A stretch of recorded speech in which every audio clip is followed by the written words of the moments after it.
Magandang hapon ulit mga karepa. Mauulang October sa atin. Ito na po yung mga pyesa ni PC138. Mga in-order natin na coupling. Ito po yung pinagbakalasan natin. Ikakasan na natin yan mga karepa. Minadali na namin to kasi parating na yung ulan. Tapos sabay testing na natin mga karepa.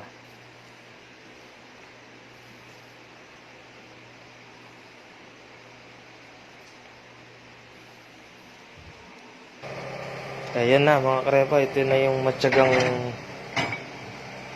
pag-aayos natin kay PC138. Nagising na si Sleeping Beauty. Ilang buwan din na parilasa itong ating unit na to. Kaya ngayon lang ulit magtatrabaho.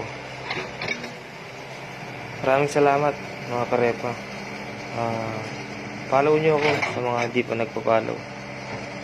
Subscribe by YouTube channel mga karepa. Maraming salamat po. God bless.